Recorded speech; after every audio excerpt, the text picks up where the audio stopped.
House will come to order. All members, please register.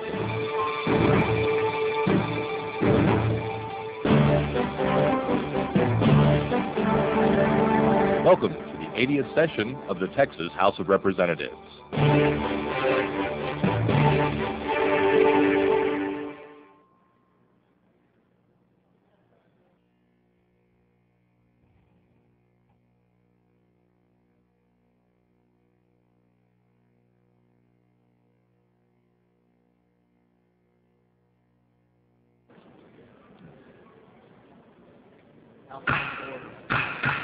House to come to order. Mr. Just a minute, Mr. Guerin. I'm going to make a comment. Members, first of all, I'd like to introduce to you the new parliamentarian, Mr. Keel, and the deputy parliamentarian. Be out here in a minute, Mr. Wilson. And we've got 1 hour left in which to complete. There are 11 bills that are eligible between now and midnight.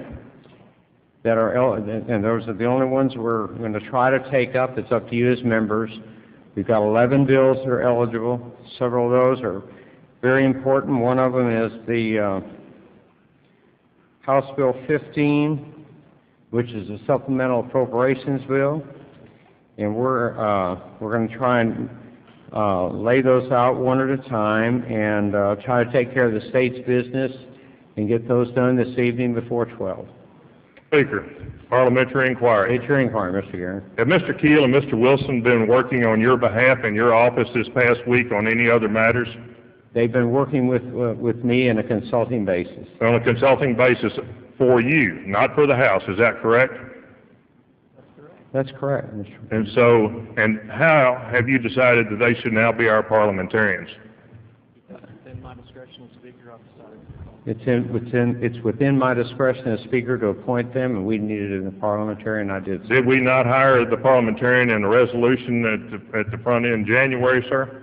Tell him the resolution also gives the Speaker The resolution also gives the Speaker authority to designate replacements for its officers. authority to designate replacements for its officers. Mr. Speaker, I have a problem with you hiring someone who has been representing you for the last week, lobbying members on your behalf, and I think that it just doesn't look good for you to do that, sir. No lobbying. I know of no lobbying going on by these members. Members, Mr. Charlton? Parliamentary Inquiry. State your inquiry, Mr. Charlton. Earlier you had talked, I'm sorry, Robert. I'm sorry, can you hear me now? Yes, sir. I'm sorry. Okay, great. Earlier you had responded to Mr. Dunnan's questions as to a motion to vacate as not a matter of privilege. Is that true? That's correct. That is correct. Mr. Speaker, are you aware of the precedence that's been set out? Yes, I am. Yes, sir. And you're aware of 1871, the 12th legislature? Yes, we are. Yes, we are. And you're aware that they said it was a matter of privilege at that time? Robert, I'm sorry. Is that better? Yeah, I'm sorry, Robert. That's okay, I understand, we got that. There's an echo. I'm sorry, go ahead. Is that better? Yes, sir. Thank you. I moved away, thank you. And under that, it said Mr. Butler offered as a matter of privilege Mr. Charlton, the motion to vacate a speakership. And you're saying that's not a matter of privilege? yes, that is what I'm saying. That's correct. And based on what?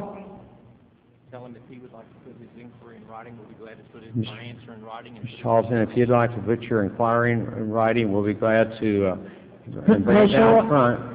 Bring your inquiry down front. We'll be glad. I'd like to answer get an answer to the question, Mr. Speaker, because it bothers me that we're sitting here calling it a matter of privilege, that you're saying it's not a matter of privilege, when any time that a body an assembly puts a person in, they can take that person out. And that's a matter of privilege. And it's bothersome to me. Do you have a brief on it that we can look at? Yes, we briefed it. Yes, sir, we briefed it. Sir? Yes, sir, we briefed it. Well, will you share it with the rest of us? Because I'm sitting here looking at the parliamentary law that we've had over all these years under our rules, and it says that it is a matter of privilege. Tell him that I'm saying. We'd be glad to share it with all the members at the appropriate time, Mr. Charlton. And that will be when, Mr. Speaker? When a member asks for recognition and is recognized. when a member asks for recognition and is recognized. And so you can do that whenever you want to, is that correct? Since you have the power of recognition, is that what you're telling this body? I would refer you to Rule 5, Section 24. I would refer you to Rule 5, Section 24. Oh, I'm quite familiar with that, Mr. Speaker, but I'm talking about a matter of privilege. Are you familiar with Rule 5, Section 35 and 36, when it talks about matters of privilege? Yes, I'm familiar. Yes. Yes, sir. In matters of privilege, you have to recognize, do you not? No, sir, the power to recognize is absolute. And you're saying that a person can be kept in office and kept in the office of Speaker or the office of the Chair, and the body that elected them can never take him out. Is that what you're saying? No, that's not what I'm saying. No, sir. What are you saying then? That the House rules govern that along with the Texas Constitution. That the House rules govern that as well as the Texas Constitution, or along with the Texas Constitution. Well, but under our rules, under Rule 14, if you look at Rule 14, Mr. Speaker, and Rule 1, in Section 1, it says that if the rules are silent, then it's the House of Representatives of the U.S. Congress rules and Mason's Manual of Legislative Procedure. Is that agreeable? Look at those for matters of procedure and questions of order. You also look to the to the Texas Constitution. The Texas Constitution allows it up to 2 years. It doesn't. A speaker is elected by the body, and if the body can put a person in, are you saying that you can't take him out because of the Constitution? Is that what you're saying? Mr. Charlton, we're having a hard time. Oh, I'm sorry. Is that better? Yes, sir. Back I away. think as you lean in, we're having a hard time. Yeah, I'm going to stay away. I'll try and stay back. Okay. So if I understand right, what you're saying then, under the Texas Constitution, that if a body elects a speaker, that body can't take him out of the chair and unelect him? That's not correct. Well, then what is a parliamentary inquiry, Mr. Speaker? What is a proper procedure to remove a speaker, a sitting speaker? The Speaker or any other member The Speaker or any other member can be expelled for an offense. So you're trying to make it a matter of If you let me impeachment? finish, if you let me finish, Can be expelled for an offense can be expelled for an offense upon a two-thirds vote upon a two-thirds vote of this body. of this body. Now, any member of Mr. this Speaker, House, Mr. Charlton, just a second. Okay. Go ahead. any member of this House Any member of this House is automatically removed from office is automatically removed from office for conviction of bribery. for conviction of bribery. So, Mr. Speaker, I want to make sure. Now finish, Mr. Charlton. I'm sorry. The Texas Constitution The Texas Constitution furthermore has specific provisions dealing with the House and its ability to judge the qualifications for office and its ability to judge the qualifications for office and election contests. and election contests. The exclusive remedies The exclusive remedies for removing a state office holder for removing a state office holder are contained within the Texas Constitution. are contained within the Texas Constitution. Any mode outside of the authorized provisions Any mode outside the authorized provisions must be enacted by law must be enacted by law and cannot be enacted by one House and cannot be enacted by one House by rule or resolution. by rule or resolution.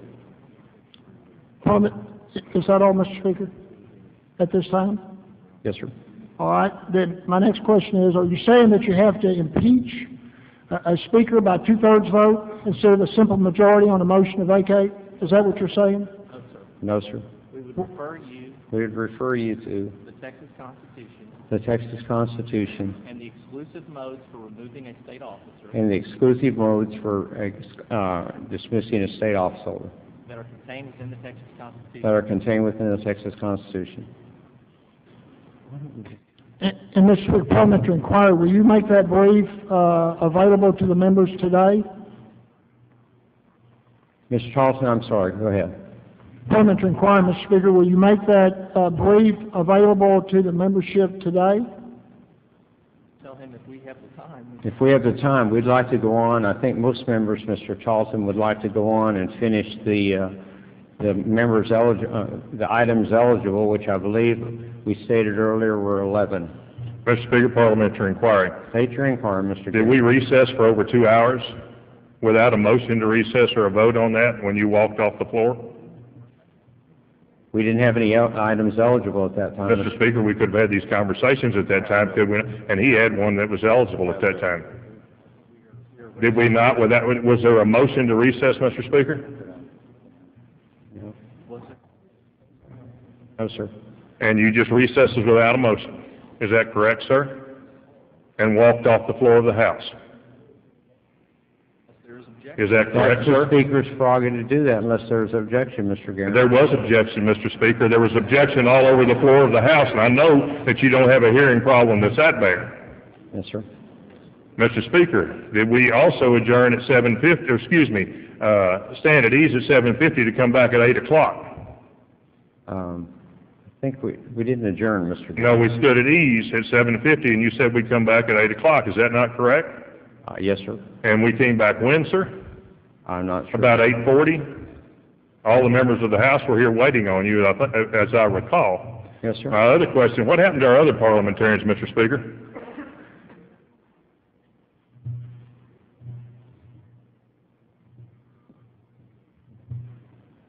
The other parliamentarians, at their request, have been reassigned to another place in the House. Thank you, Mr. Speaker. Thank you. Mr. Speaker, Mr. Smith? parliamentary What inquiry. purpose? Uh, For what purpose, Mr. Smith? May I be recognized for a parliamentary inquiry? I decline to recognize you this time because Fred Brown is going to have the floor to take on HB. Just state your parliamentary inquiry. Mr. Speaker, it's my understanding that Mrs. Davis wrote a letter of resignation. Is that correct? Mr. Smith, we cannot discuss personnel matters.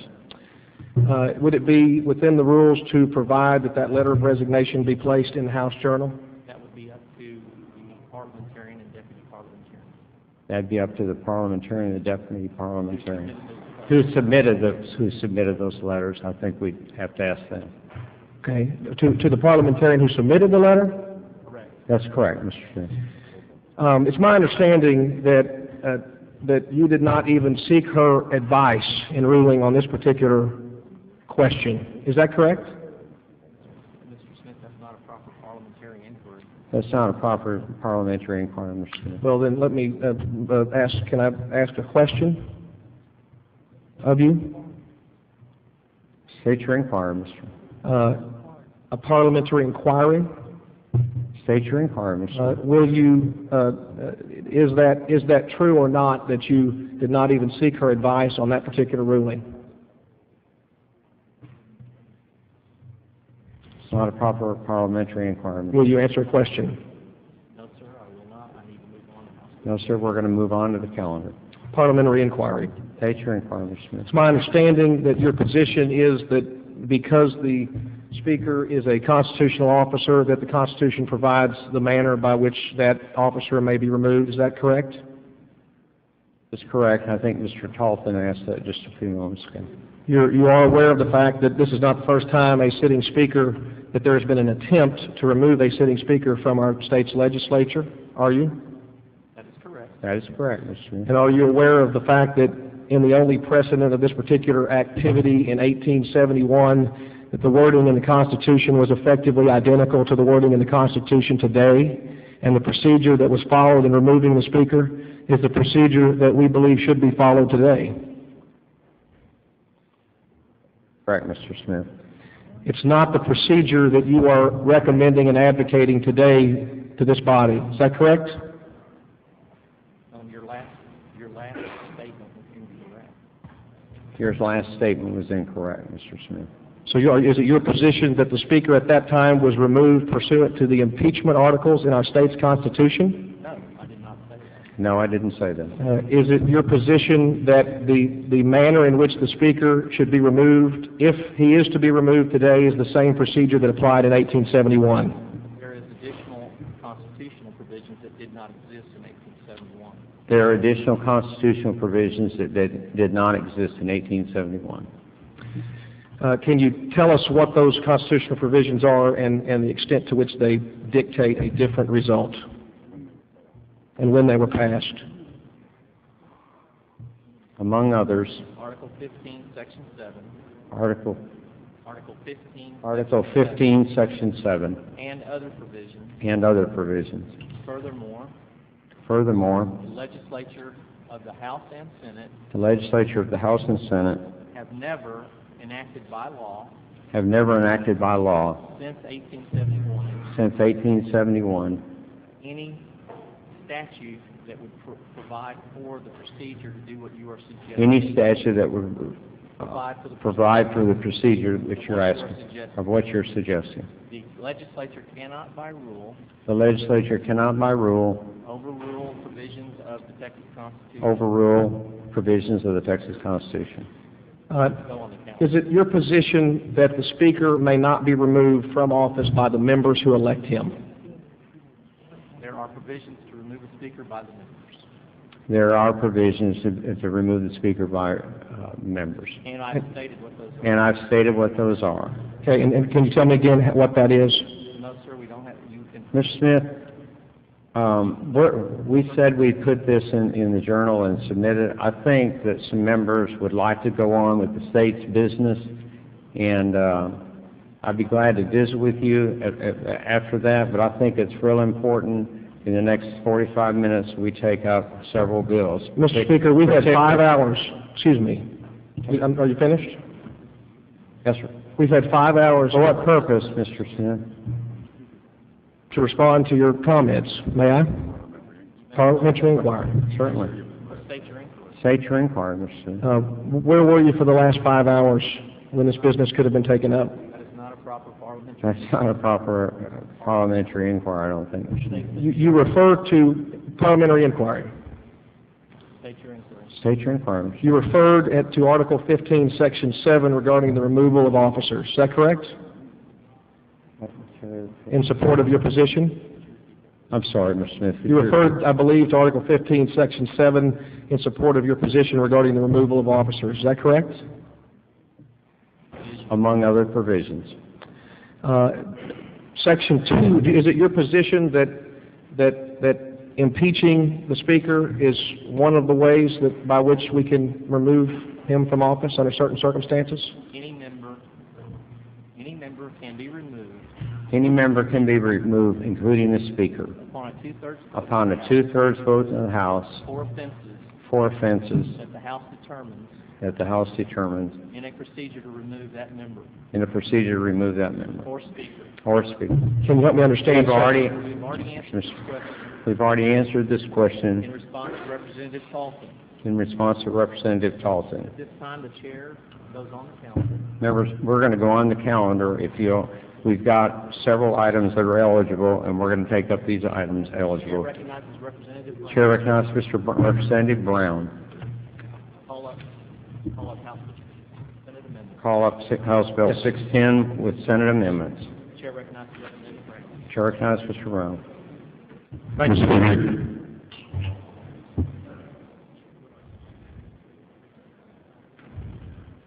Mr. Speaker, For what purpose, Mr. is the chair advised that Mr. Keel is currently representing a member of the House in a criminal matter? I'm not advised. Is the chair advised that the assistant parliamentarian that you have chosen represented Mr. Talmadge Heflin pro bono against Hubert Vo, who is a current sitting member of the Texas House? Mr. Dunham, none of those are proper parliamentary. None of those are proper. Do you believe that it's proper? Do you believe that it's proper to have an assistant parliamentarian who represented the case against a sitting member of your House? Mr. Dunham, Mr. Brown has the floor. Mr. Dunham, Mr. Brown has the floor, and that's not a proper. Will you recognize any member of this chamber for a motion to elect an impartial parliamentarian? That is not authorized by House rules. That's not authorized by House rules. Well, I would like to suspend the rules to offer such a motion. No, I will not recognize you. You're not recognized for that. Mr. Brown? Mr. Speaker, can we appeal that ruling? You're not recognized. You're not recognized for that ruling, for for that motion, Mr. Does anyone's voice in this chamber matter but yours? We're going to follow the House rules. We're going to follow the House And rules. Mr. Keel's? We're going to And follow, Mr. Wilson's? we're going to follow the House rules, Mr. Dunn. We're going to follow the House rules? Yes, sir. When?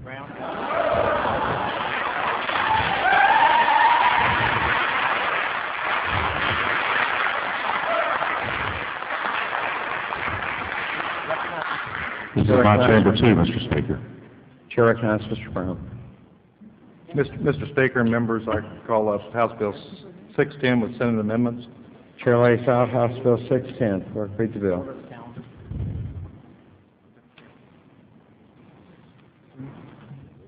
HB 610 by Brown and Brazos, relating to a plan to provide services to an area annexed by a municipality.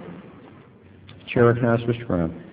Mr. Speaker and members, the Senate added a provision in here for an alarm system response from a municipality, and we would like to not concur and call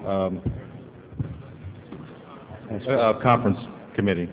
Members have heard the motion. Is there objection? Chair hears none. The following conference. Clerk, read the conference.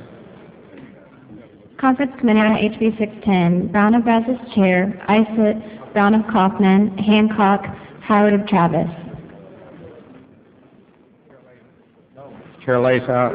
Chair recognizes Mr. Dutton for Mr. Speaker. Branch's. I'm guarding the bathroom because she won't know. Chair recognizes Mr. Dutton on HJR number On my 19. desk. Y'all, I couldn't even block, I couldn't see even the front because y'all were all sitting all over my desk. Oh, she's speaking of that. Where I can see. Mr. Speaker and members, I move to call up HCR 19 with Senate amendments. Members, you've heard the motion. Chair lays out HR 19 with Senate amendments. Clerk, read the bill. HJR 19 by Branch proposed a constitutional amendment to require each house of the legislature to take a record vote on final passage of the bill and to publish the record vote on the Internet. Chair recognizes Mr. Parliamentary inquiry.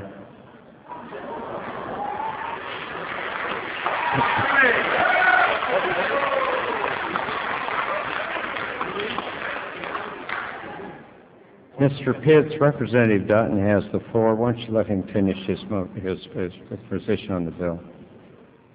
I don't have it's gone. Turn it on. It's on, Jim. Okay, Mr. Speaker, we can suspend the necessary rules to take up some of these bills after 12 o'clock, can we not? We do have the option to do that, Mr. Pitts. Okay, do we have to will you take that motion and recognize someone for that motion? At the proper time. Because I know Ms. Cohen and Mr. Garcia have bills that they put a lot of time and energy in, and we have House Bill 15 that we need to pass tonight. Mr. Pitts, Mr. Dutton has the floor. Mr. Speaker, parliamentary House Bill inquiry. 15 is right behind it here. Mr. Speaker, parliamentary inquiry. State your inquiry, Mr. Pitts. Were you aware that your assistant parliamentarian has a fine of $8,300 at the Ethics Commission that is unpaid? No, I wasn't. That's not a proper parliamentary inquiry. Mr. Speaker, parliamentary inquiry. State your inquiry, Mr. Pitts. Are you aware that your assistant parliamentarian did not report his cash on hand when his campaign was concluded? Mr. Pitts, do you have a proper parliamentary? Mr. Pitts, do you have a proper parliamentary inquiry? Because that's not one. Mr. Speaker, parliamentary inquiry. State your inquiry. Do you think it's a proper officer of this House for someone who owes an ethics complaint or ethics fine with the Ethics Commission?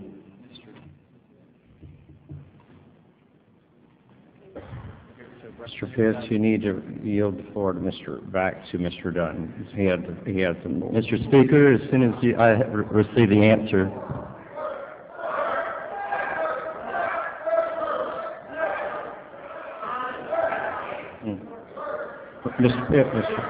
Mr. Pitts, we're not advised of any political questions that you're raising. Okay. Thank you. Chair recognizes Representative. Chair recognizes Mr. Dutton on HJR 19. Mr. Speaker and members, this is the third reading bill, and I would move adoption of the Senate amendments to this bill. Simply now, the bill applies to both houses. Members, the question occurs on the final passage of HJR 19. Clerk will ring the bell. It's a record vote.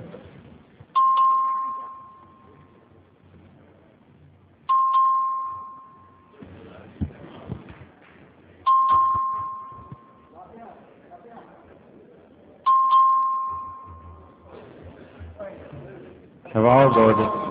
Have all? There being 142 ayes, 0 nays, 1 present not voting, HJR 19 is on.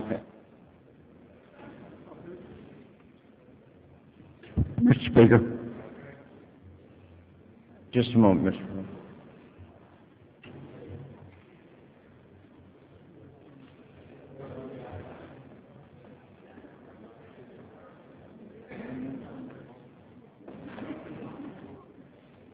You go, Carol.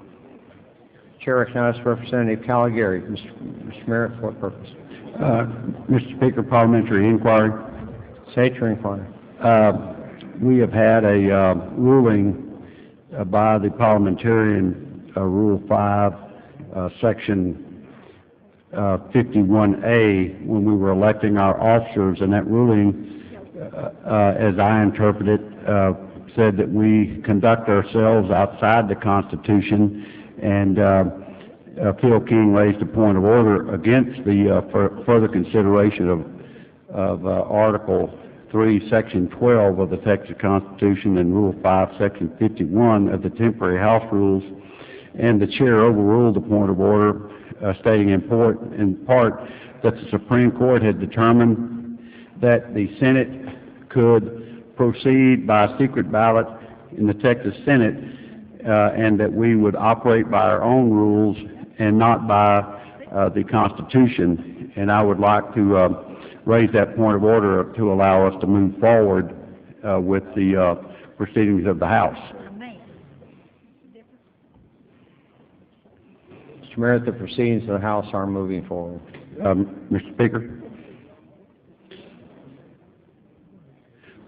Parliamentary inquiry. State your inquiry, Mr. Merritt. Article 3, Section 41, quote, clearly gives each house of the legislature the authority to elect its officers by means other than a viva voice vote, i.e. 120 to 21. Second, Article 3, Section 41, authorized each legislative chamber to elect the officers by secret ballot should it choose to do so. Are we not governed by this rule that allows us to conduct our business outside the Constitution as this rule first gave us? Unless there's a competing constitutional provision. Chair recognizes Mr. Caligari. I didn't hear the response, Mr. Speaker. Unless there's a competing constitutional provision. Mr. Speaker.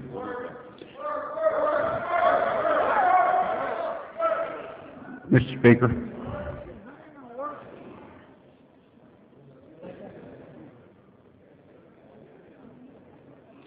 Mr. Speaker, parliamentary inquiry. Just a moment, Mr. Merritt.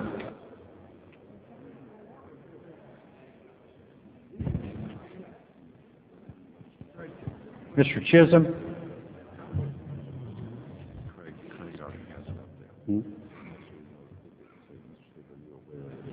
Mr. Caligari. Mr. Speaker. Just a moment, Mr. Merritt.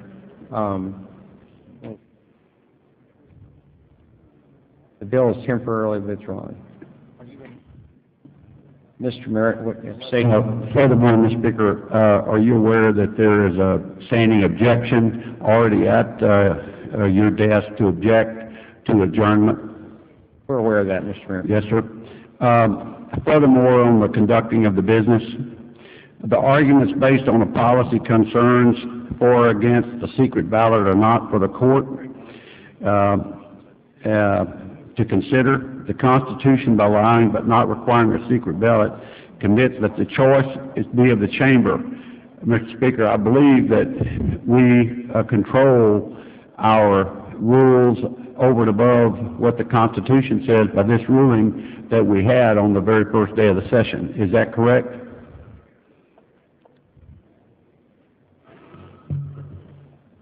Mr. Merritt, we've answered that question previously. I beg your pardon? We previously answered that question already. You previously answered the question that we cannot operate the House by our own rules as to what the Constitution provides. House rules are specifically authorized by the Constitution. The House rules are specifically authorized by the Constitution. Mr. Speaker, this particular... We're not through, Mr. Merritt. Let's finish. I'm sorry. The Constitution also governs procedural matters. The Constitution also governs procedural matters. No, sir. That's not what's in this Rule Section 5, Rule 5, Section 51A that was given as a ruling. Mr. Merritt, we can't answer the question if you don't let us do that.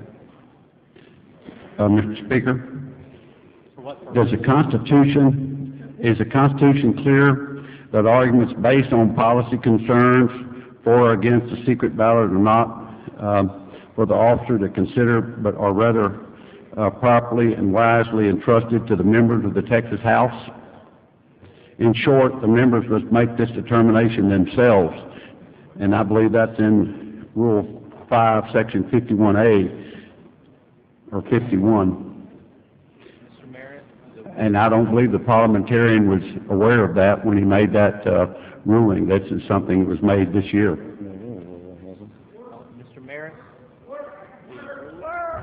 Mr. Merritt, the rules of the House are authorized by virtue of the Texas Constitution. Are authorized by the Texas Constitution.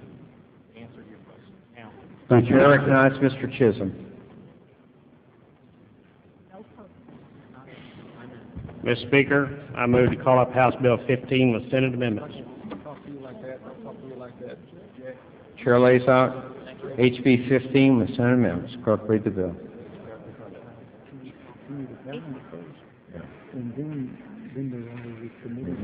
Mr. Speaker.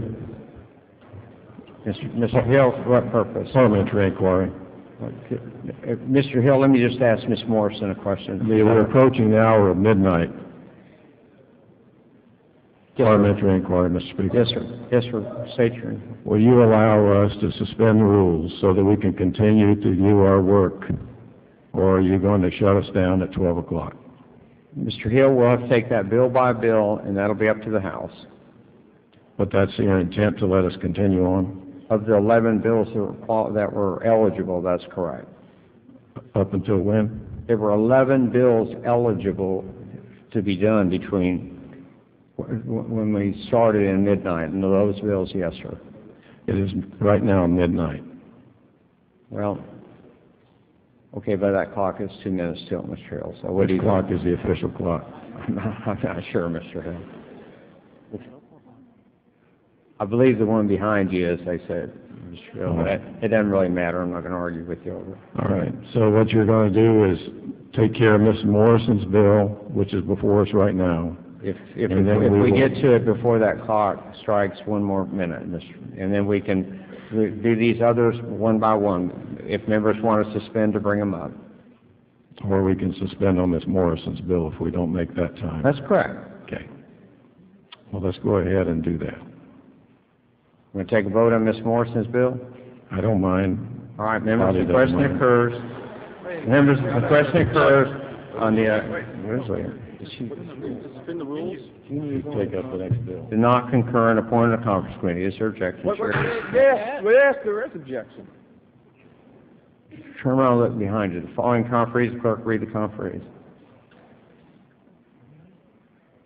Conference Committee on HB.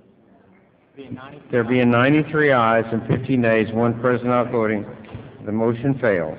Members excuse Representative Harless because of important business in the district on motion of Representative Darby. Is there objection?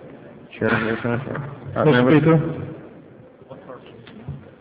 For what purpose, Mr. Smith? Parliamentary inquiry. State your inquiry, Mr. Smith. Mr. Speaker, is it your intent at some reasonable period of time to release the resignation letter of Denise Davis in light of the fact that open records laws provide criminal sanctions for failure to release a public document in a reasonable period of time? That letter will be available to you, Mr. Smith, upon adjournment in the clerk's office. Thank you, Mr. Speaker. In a parliamentary inquiry. State your inquiry, Mr. Smith. It's my understanding, Mr. Speaker, that the position of the chair is that the procedure for removal of a speaker is the same procedure that applies to the removal of the governor and the lieutenant governor from elected office, even though the speaker would retain his position of state representative and could in fact run again for the office of Speaker of the Texas House of Representatives. Is that correct? No, that's not correct. Okay, how is that not correct? There are several different competing provisions in the Texas Constitution. There are several different competing provisions in the Texas Constitution. Some of those provisions are specific as to the executive branch. Some are specific to the executive branch. Some of the provisions are specific as the legislative branch. Some are specific to the legislative branch. And some of those provisions are applicable to all elected officials. And some are applicable to all elected officials. How is the provision for removing the speaker from the office of Speaker different from the procedure for removing Lieutenant Governor from office? There is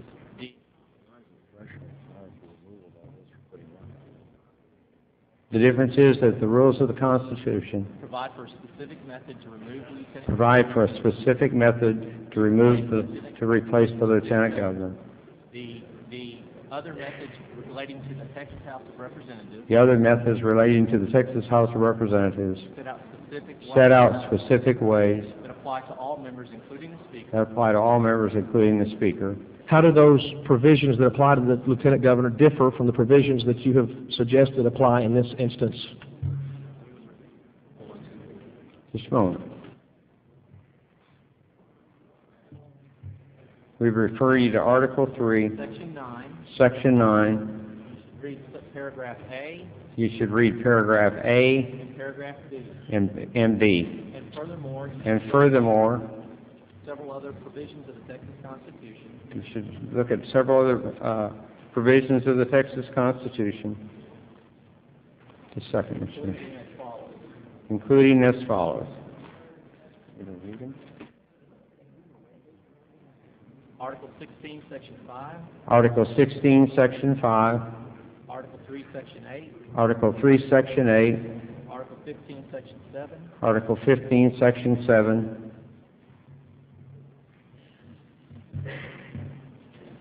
And that's what we're talking about. I'll do that, Mr. Speaker. Parliamentary inquiry.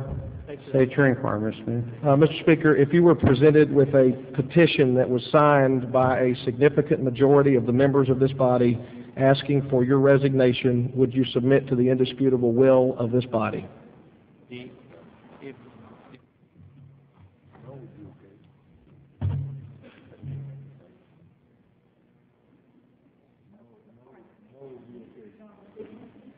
That's not a proper parliamentary inquiry.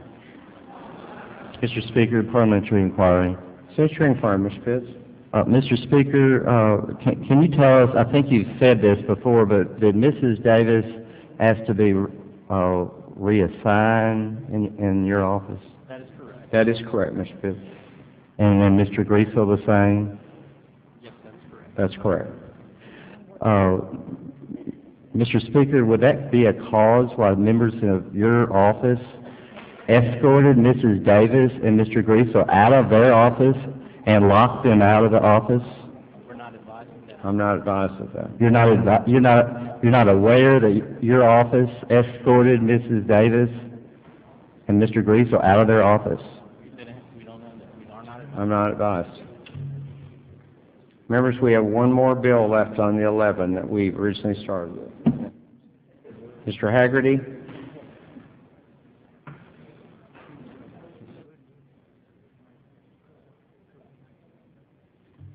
Mr. Speaker, Mr. Hill, for what purpose?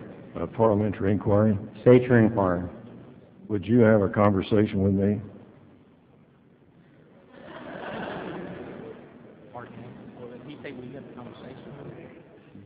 State your inquiry. State your inquiry, Mr. Smith. Mr. Hill. Mr. Hill, state your inquiry. The body has been in turmoil, and we are all your colleagues. That is correct, isn't it? Sorry, Mr. Hill. Could you speak just a little louder on that? Sure. I said the body has been in turmoil, and we are all your colleagues. Is that not correct? That's correct. Right. And there has been inquiry about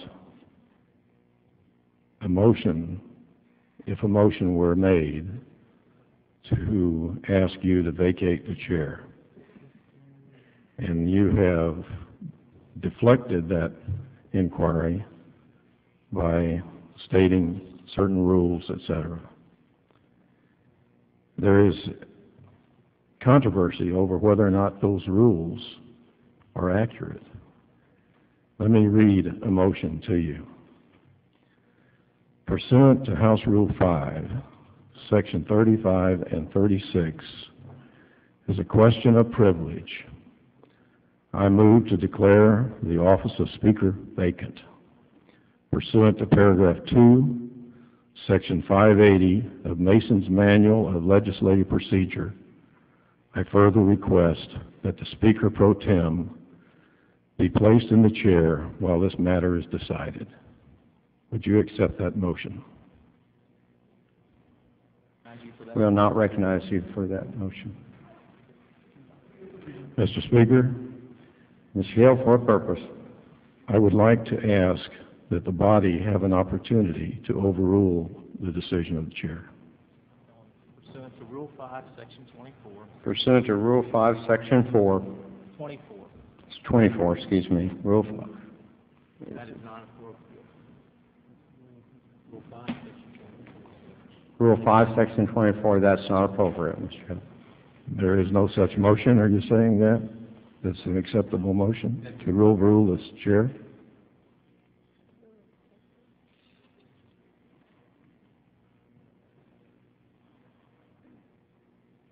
The Speaker's discretion. The Speaker's discretion to recognize a member on a motion on any matter is unappealable. is unappealable. Even a motion to overrule the chair is unappealable? Could you let us Just finish, Mr. Hill. Could you let us finish? 24. And per Rule 5, Section 24, Which is unique to the House. which is unique to the House, And is not in the Senate rules of the state. and is not in the Senate rules of the state of Texas. And what is the rule? Did you cite it? Well, we'd like to finish, Mr. Hill. Sorry, please go ahead. Finish and answer this question. Pursuant to Rule 5, Section 24. Pursuant to Rule 5, Section 24. And there is no parallel rule in the Senate. And there's no parallel rule in the Senate. The Speaker of the House of Representatives Speaker of the House of Representatives has absolute discretion has absolute discretion whether or not to recognize any member on any matter. The rules specifically provide The rule specifically provides that there is no appeal from that. that there's no appeal from that. That is the rule that has been enacted by the Texas House. That's a rule that's been enacted by the Texas House. And furthermore, what you have cited as Mason's rules And furthermore, what you've cited as Mason rules do not apply to that do not apply to that. because you are attempting to create a substantive motion, Because you're attempting to create a substantive motion, and we would only look to Mason's rules and we'd only look at Mason's rules on a matter of procedure, on a matter of procedure, not a substantive matter. not a substantive matter. May I ask you a question? State your purpose. For what purpose? What purpose? Would like to ask you to tell me the rule that you just cited that does not allow us to overrule a ruling of the chair. Rule 5, Section 24. That's it? Mr. Speaker, I would like to move to suspend the rules that apply to Rule 5, Section 24. Recognized for that motion.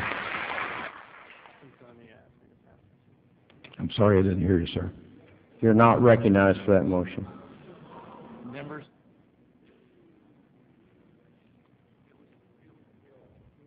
Mr. Speaker, I've I'd got like several to appeal the ruling of the chair on my motion to suspend Rule 5, Section 24. There's no ruling by the chair. There's no ruling on the chair because you were never recognized for the motion. Mr. Speaker, For what purpose, Mr. Hill? parliamentary inquiry. State your inquiry. State your inquiry, Mr. Hill.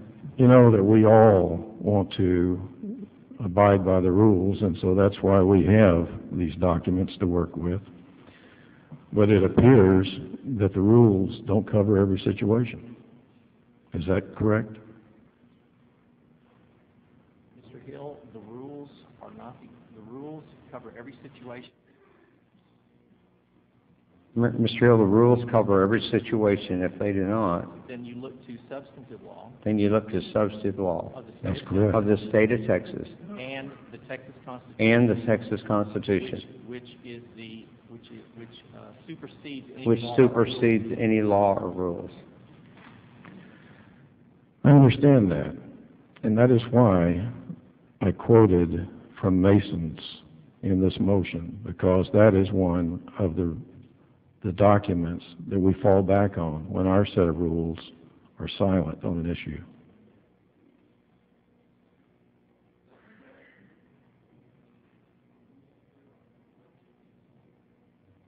Mr. Hill, our rules are clear on this particular issue. Our rules do not address the issue of the motion to vacate the chair. It is not authorized under the rules. It's not authorized under the rules. However, the rules are clear However, the rules are clear that the Speaker's power of recognition of a member on any matter, that the Speaker's power of recognition on any matter, on any matter cannot be appealed. cannot be appealed, Except in the case of a motion that is a privileged motion. That is not correct, That is not correct, because a privileged motion because a privileged motion. determines what order. Could you tell me what the, I'm sorry, go ahead. um, I'm sorry, Mr. Hill, you'll have to repeat. Mr. Hill, you're going to have to repeat the question. My definition, I'm asking you to provide me a definition of a privileged rule. A privileged rule? A privileged rule, Mr. Hill? Yes, sir, or a privileged motion in this case. Motion. Privileged motion, not rule? Yes, sir, privileged motion. We would refer, the member should read The members should read I'd like you to tell me, Chapter D. if you don't mind. Okay.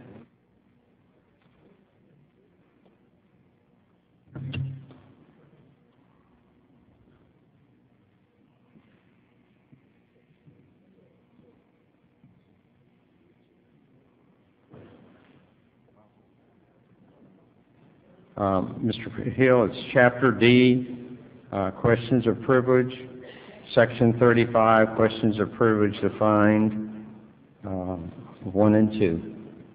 Can you tell me what those are? What motions would be privileged motions? I'm sorry, for what purpose, Mr.? I couldn't hear you, sir. Yes, sir. Can you tell me what motions would be privileged motions? They're set out in the rules, Mr. Hill. One of those is those affecting the rights of the House collectively, its safety and dignity, and the integrity of its proceedings. That's correct. That's subsection A. 1. That's right. And 2 is those affecting the rights, reputation, and conduct of members individually in their representative capacity. That's correct. I'm making this motion under Chapter D, Section 35, subsection 1. You're not recognized for the motion, Mr. Hill. Mr. Speaker, I would like to make a motion to overrule the ruling of the chair. Recognized, Mr. Hill. I'm sorry. Because the chair has not ruled. The chair has, pursuant to Rule 5, Section 24, The chair has, pursuant to Rule 5, Section 24, not recognized. Yeah, that's right. not recognized you For the Mr. Speaker, for the motion. are you familiar with Rule 14, Section 1? It says when rules are silent. If the rules are silent or inexplicit on any question of order or parliamentary practice, the rules of the House of Representatives of the United States Congress and its practice as reflected in published precedents, and Mason's Manual of Legislative Procedure shall be considered as authority. I made my motion and cited... Mr. Hill, we already told you. Mr. Hill, as we've already told you, Rule 5, Section 24 Rule 5, Section 24 is specific to the Texas House of Representatives. is specific to the Texas House of Representatives. And so therefore our rules are not silent. And therefore our rules are not silent. Furthermore, the provision providing for reference to rules or laws outside of the Texas House of Representatives have to do with order or parliamentary practice. have to do with order and parliamentary practice. Our rules are not silent. Our rules are not silent, Mr. Hill. No, I know that they're... We have had incidents in which you have recognized members for a motion to overrule the chair, and all you requested in order to have that accomplished was 10 signatures. Are you saying that today that you would not accept those 10 signatures to make a motion to overrule the chair?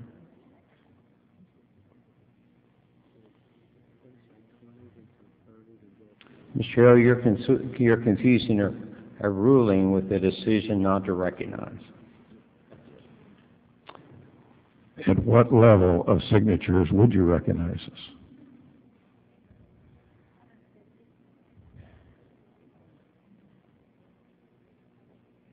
Mr. Hill, pursuant to Rule 5, Section 24, The Speaker of the House has a duty.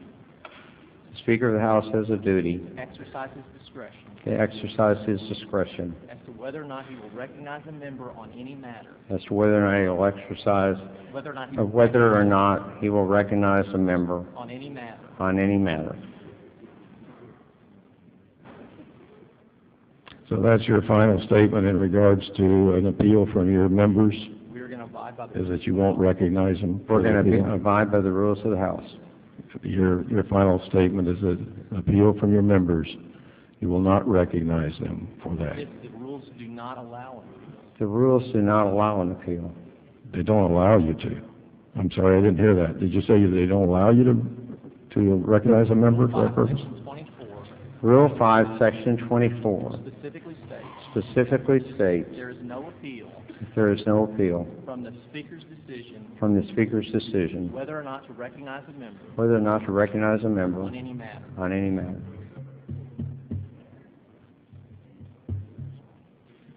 Mr. Speaker, Shall for a purpose. I simply want to thank you for your time, and I'm sorry that you have chosen to rule in the way that you have, but I do thank you for your time. Don't answer Mr. Haggerty? The Chair recognizes Representative Haggard. Chair recognizes Mr. Haggerty.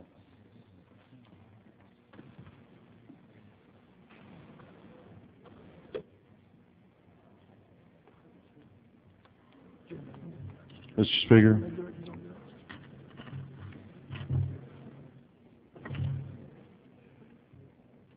For what purpose, Mr. Dunn? Parliamentary inquiry.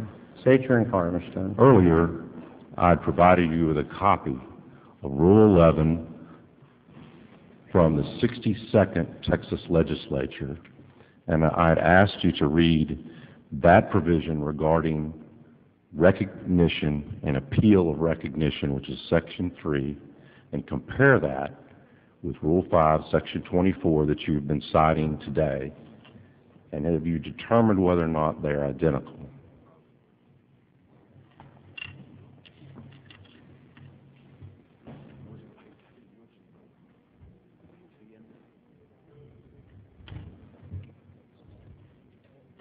Mr. Dunham, we'll take a look at that and give you an answer shortly. Mr. Speaker, it's taken a while. How about we just read it?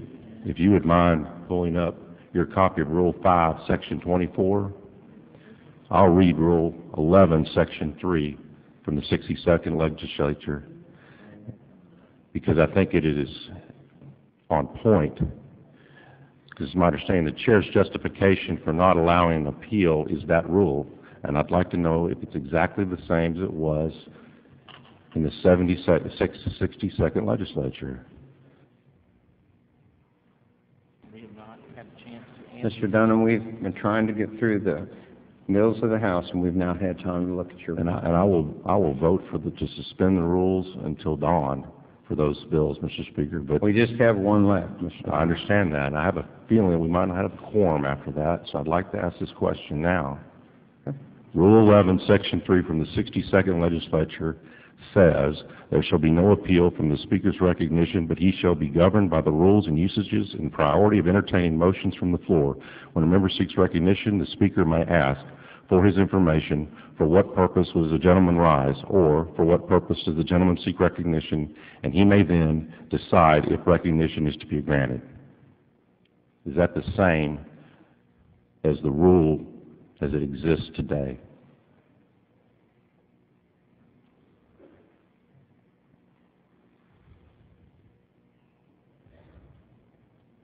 The rule today, Mr. Dunham, reads as follows. Recognition. There shall be no appeal from the Speaker's recognition, but the Speaker shall be governed by rules and usage and priority of entertaining motions from the floor. When a member seeks recognition, the Speaker may ask, for what purpose does the member rise, or for what purpose does the member seek recognition. It may then decide if recognition is to be granted. Mr. Speaker. It is obvious. It is obvious. It is obvious. It is obvious That a prior speaker has the discretion. That a prior speaker has the discretion. Whether or not recognize a member for any matter. To recognize a member for any matter. And the fact that a speaker has the discretion not to recognize. And the fact that a speaker has the discretion not to recognize a member. Does not mean that a speaker can go ahead and recognize them. Does not mean that a speaker. Does not mean that a speaker cannot go ahead and recognize. Cannot go ahead and recognize them. Well, my question is, the rules are the same as they were back then. The only change is the word he has been substituted with speaker, and the term member has been substituted for gentleman. Is that correct? Otherwise, the rules are identical. Tell him we'll take your word for that. If you say something, Mr. Stone, we don't have that down here. Then I would ask again, Mr. Speaker, when Ms. Varenthal moved as a matter of privilege to take up and consider HCR 1987 on March 15, 1971, the Speaker did not recognize Ms. Varenthal on the motion stating that the resolution was not privileged. In other words, had it been privileged, he would be required to recognize her under Rule 17 of the House Rules, and the resolution could not be considered. Mr. Denton appealed the ruling of the chair. The appeal was seconded by 10 members, and Mr. Craddick is shown voting with the dirty 30 to appeal Mr. Mutcher's ruling. And so the question is, if they were allowed to appeal then, and you were allowed to appeal then, why can't we now? The rule says, it doesn't say anything about discretion at the top of Section 3. It says, there shall be no appeal of the Speaker's recognition. But it's clear when the chair determines that a matter is not privileged, therefore that is subject to appeal. What is different now, other than you were in the chamber then and you're on the dais now? The difference is the speaker you're referencing. The speaker you're referencing May have exercised his discretion. May have exercised his discretion To allow an appeal to go forward. To allow an appeal to go forward. Mr. Speaker. In spite of the rules. The clear, specific content of Rule 5, Section 24. The clear, specific content of Rule 5, Section 24 indicates that the Speaker did not have to do that. Indicates that the Speaker did not have to do that. Well, Mr. Speaker, the fact that he did so. The fact that he did so does not alter the rule. Does not alter the rule. Are you suggesting that Speaker Mutcher was more fair than you? I can't hear you.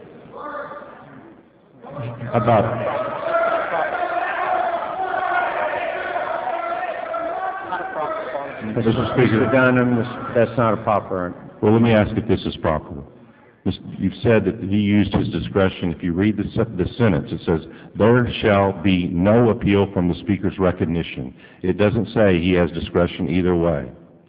And the reason that there was an appeal, they did not appeal the decision on whether or not to recognize. They appealed, and you appealed, the decision of Mr. Mutcher that it was not privileged. For had it been privileged, he had to recognize it. And so that's what was appealed. It wasn't, recognition was not appealed. The decision of Mr. Mutcher that it was not a privileged motion is what was appealed. For had it been privileged, he had to recognize them. We've already answered the question, Mr. John. I don't think so, Mr. Speaker. Chair recognizes Mr. Mr. Hagan. Speaker, For what purpose, Mr. Tolman? Parliamentary inquiry. State your inquiry. Mr. Speaker, you would agree, would you not, that the House sets the rules, and we pass the rules initially, is that correct? That's correct. And if the House wants to change the rules, the House can change the rules. Is that correct? That's correct. And the House can do that at any time, is that correct? If they are recognized for a motion. If they're recognized for a motion to do so. Yes, sir. Now, Mr. Speaker, would you recognize me to suspend the rules and change the rule regarding the power of recognition, specifically Rule 5, Section 24, the power of recognition? I will not. Thank you. Mr. Speaker? Yes, sir, Mr. Leibowitz. For what purpose? Yes, sir. I would like to ask that since 11 p.m. on May the 25th, 2007, all dialogue between the person at the back mic and the speaker other than all dialogue non-bill related, be reduced to writing and placed in the journal to the point of adjournment. Members, you've heard the motion. Is there objection? Chair hears none. Thank you, sir. Chair recognizes Mr. Haggerty.